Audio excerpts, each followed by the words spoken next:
morning in the gospel, Jesus speaks about reward, our reward. And it's important to note what Jesus means, what he's talking about. When Jesus uses the term reward, this isn't something extra you get. It's not a tip, a gratuity. 10 bucks for finding my wallet. When Jesus talks about reward, when Holy Scripture talks about reward, wait for it, it's talking about getting what we deserve. Ew. Getting what we deserve.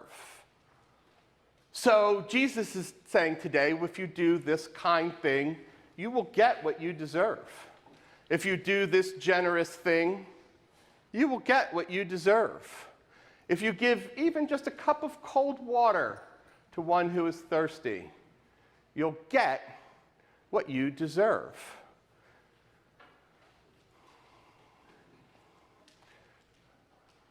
I feel very much as if I'm standing on thin ice, bringing up the topic of what we deserve, or more so, maybe what we think we deserve. Ooh. Let me give you an illustration. Anybody remember the old Clint Eastwood movie, Unforgiven? Oh, that was a warning. God was saying, don't talk about deserve, Russ. You're going to lose them all, man. Don't talk about deserve. Talk about love. Talk about something else. Not deserve. Right? That's too tricky. That's too tricky. But you may remember the movie Unforgiven. If you didn't see it, that's fine. Spoiler alert. If you haven't seen it, all right, I'm going to spoil a little bit of it. It's a wonderful movie, and I promise you, I think about this movie once a week. I really do. Since the early 1990s, especially the final scene in the movie. First of all, it's a cowboy movie, okay? It's a cowboy movie. And here in the United States, right, in cowboy movies, we always know who are the good guys and who are the bad guys. It's very stark, very clear. That's just part of the genre in a cowboy movie. We know who's good, we know who's bad. But one of the great things about the way Unforgiven is written is it's just the moral ambiguity of it all. There are the characters, the main characters, are all so complex that they have characteristics that are virtuous, that are good, but they also are, in themselves, vicious, which is a form of the word vice.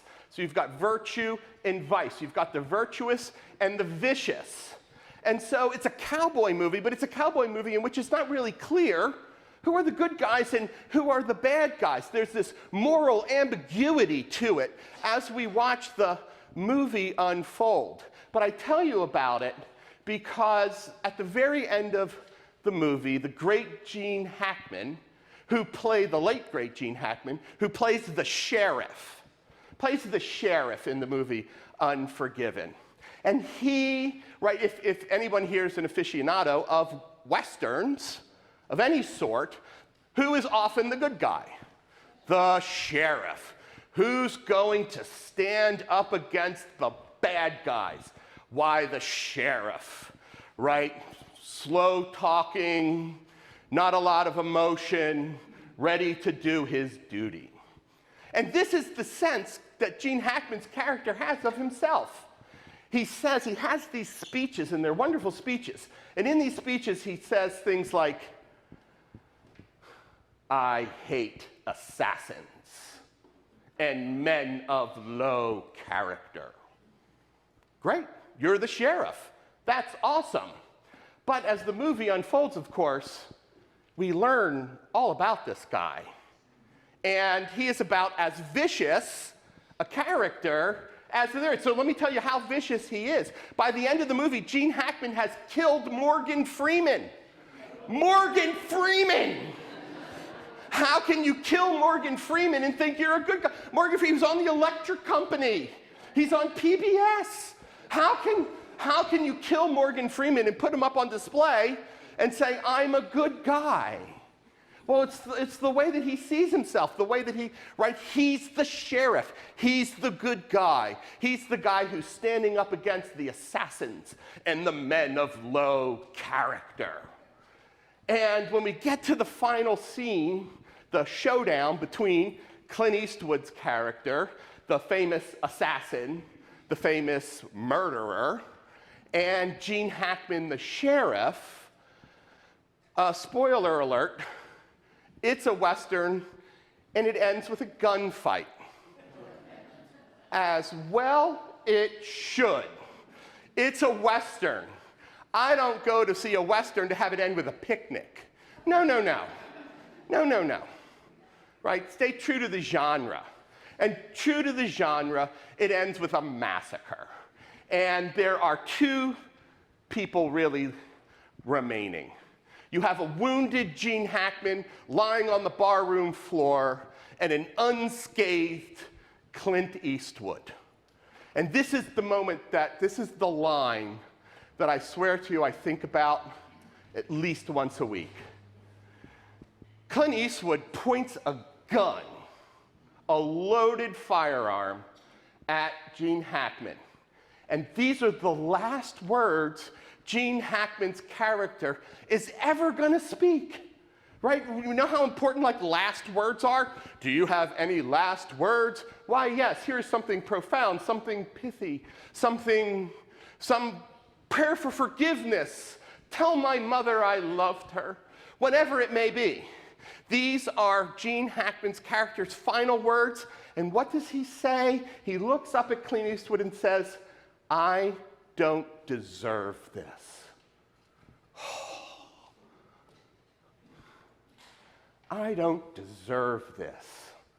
I don't deserve it. Those are his last words. That's his last thought.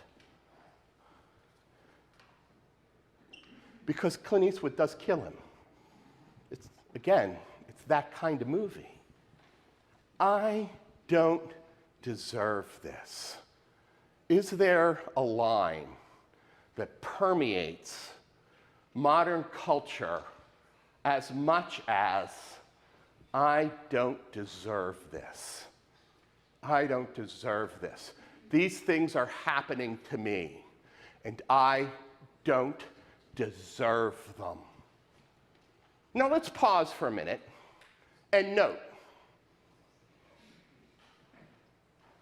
that there is injustice in the world, that things do happen to people that they do not deserve, that are the product of, the fruit of, to use Paul's language, the wages of real injustice, systems of injustice and oppression, and some things just aren't fair. As a matter of fact, there are a lot of things in the world. There's a lot of things in the world that we inhabit that are not fair.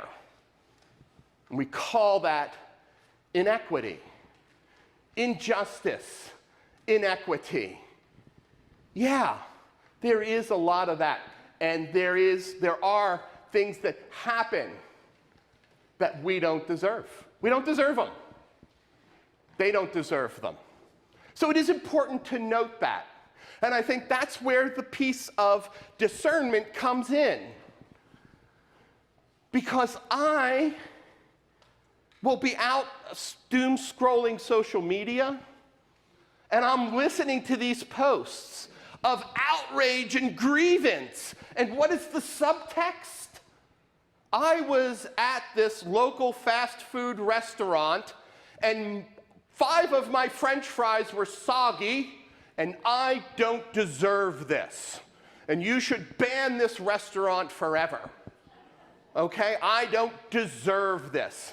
I went to the Christiana emergency room with a stubbed toe and had to wait. I don't deserve this. Well, why not? I mean, that's the discernment question. Why not? What is it that makes someone special? What is it that entitles someone to special treatment? What is it that puts someone above the law? You get to move to the head of the line. I don't deserve this. I'm entitled to more than this, better than this. Sometimes on my lunch break, now you're learning a lot about me, I will watch YouTube videos. And sometimes the YouTube videos I watch are of live police cameras, right? They have their cameras on. And there are millions of them, of human beings who are pulled over, running a stop sign, speeding. They're staring down a $75 ticket. And when the law enforcement officer approaches the vehicle, their response is, "Do you know who I am? Do you know who my father is? I don't deserve this. How dare you pull me over?" And do you know how many of these videos end with tasers and handcuffs? I mean, we can laugh about it, but also I have to ask the question, don't these other people watch YouTube too? Is it such a mystery what happens when you get verbally abusive and violent with law enforcement? How this is gonna end? It doesn't end well. But what is so often at the root of it? What's so often at the heart of it? Don't you know who I am? Don't you know what I deserve? I don't deserve this. I deserve better than this. To which I ask the question, why? Why? Why? What is it about you? Help me understand. Are we all in this together? Are we all in this together?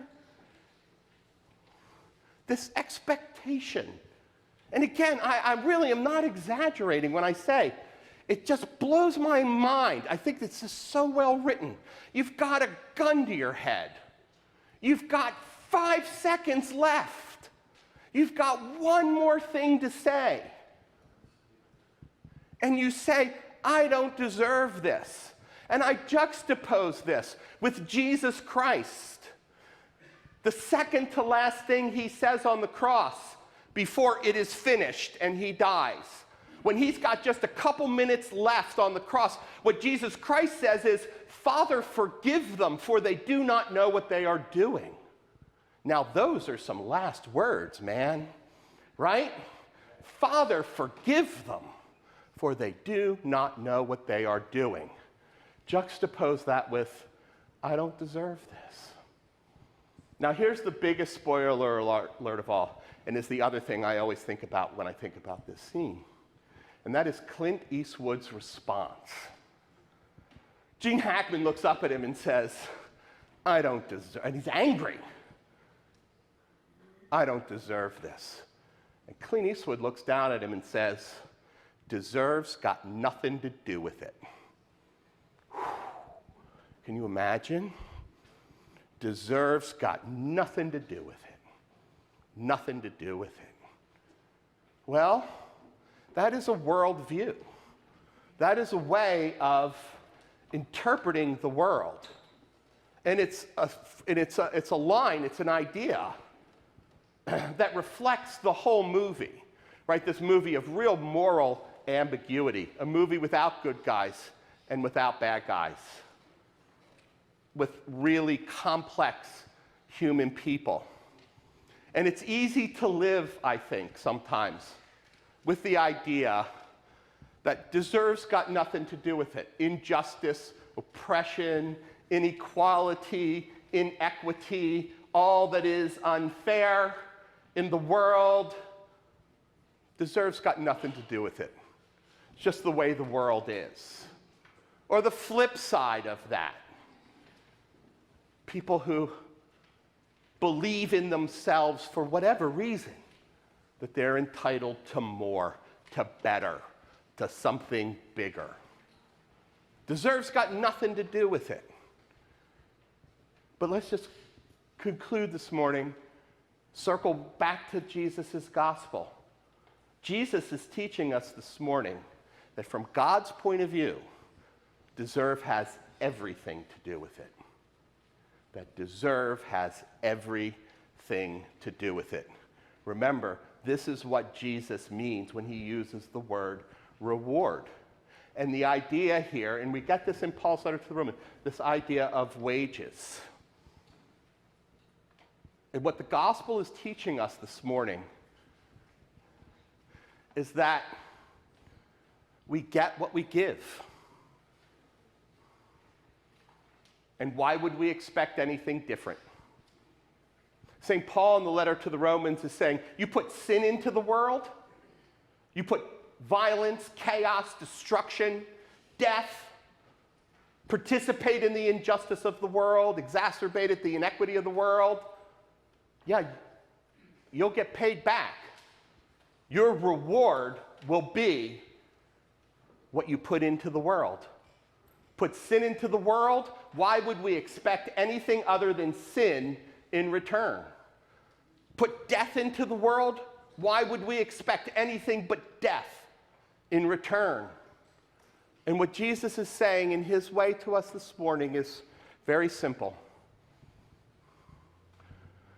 Put kindness into the world, and you will receive kindness. Put generosity into the world, and you will receive generosity. Put compassion into the world, and you will receive compassion. Put forgiveness into the world, and you will receive forgiveness. Put love into the world, and you will know love.